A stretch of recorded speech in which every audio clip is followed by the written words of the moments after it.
What's going on, everyone? Bob O'Mac here for Crisis in the Toyverse. And of course, San Diego has come and gone, so let's talk some toys, shall we? Now, I'm not going to be covering everything, or else this video would be 20 million hours long, but I want to get into some of the stuff that I personally found exciting. So let's dive into it and let's talk about Mattel. Mattel, of course, had their Aquaman figures in display, and they had a beautiful diorama piece set up. It was an underwater cave. They had the basic line, they had the, more articulated line, if you will.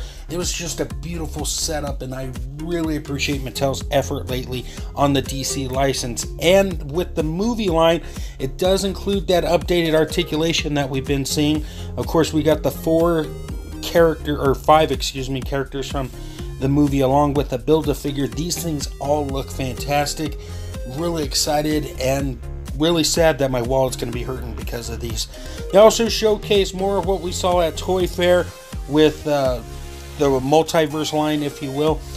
They had the Bizarros, they had Vixen, Light Ray, Wonder Woman, Gotham by Gaslight, Batman, Lex, Spoiler, Harley Quinn. Those all just look fantastic.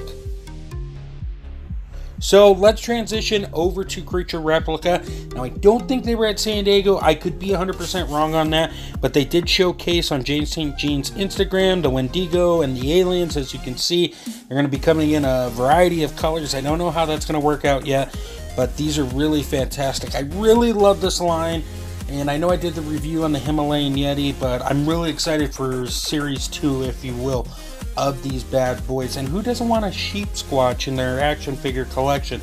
I know I do. So let's talk NECA Toys. Not a whole lot of reveals mentioned, but just enough to make you wanting more, which I think is always good. We got some updates on new stuff, or on stuff that's already been in the pipeline, so I'm digging that. Of course, they showed the Jim Gordon in the blog, but now we officially got a release date along with that cool bat signal he'll be packed in with. And that's looking at 2019, if you will. We also saw our Warrior showcase. This is really, really awesome.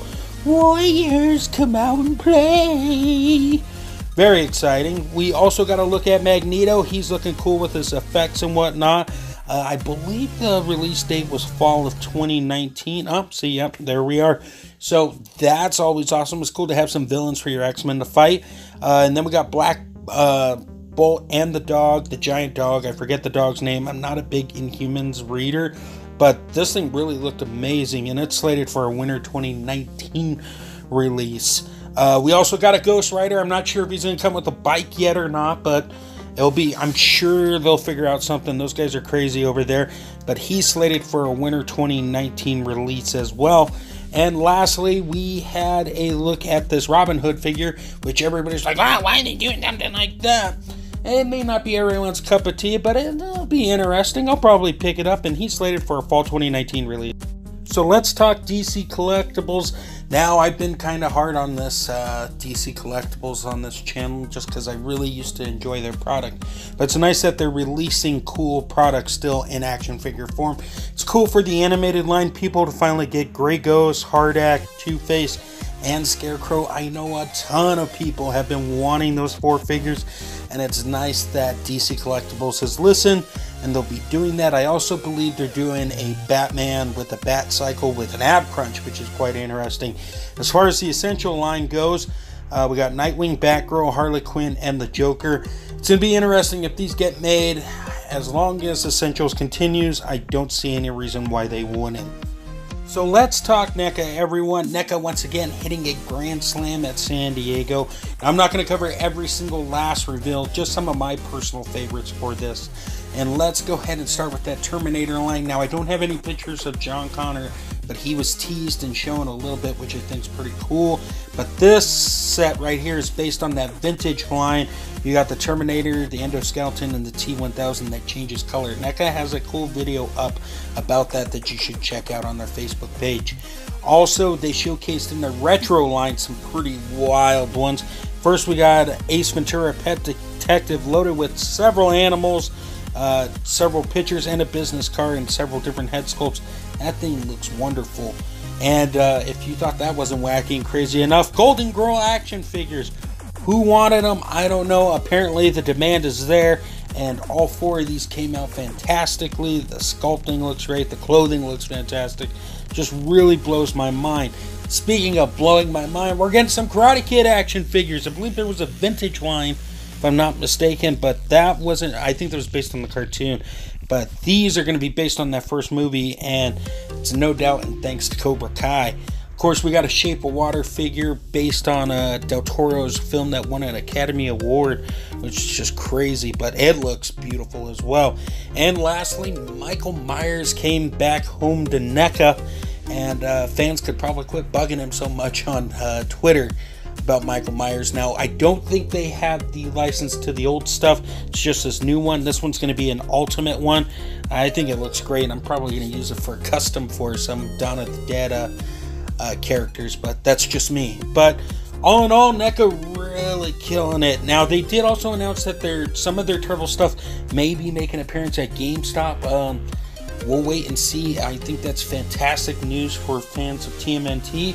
So kudos to NECA for really taking care of their fans and trying to get their products out the best way they can, to say the least. So guys, that's going to pretty much do it for me.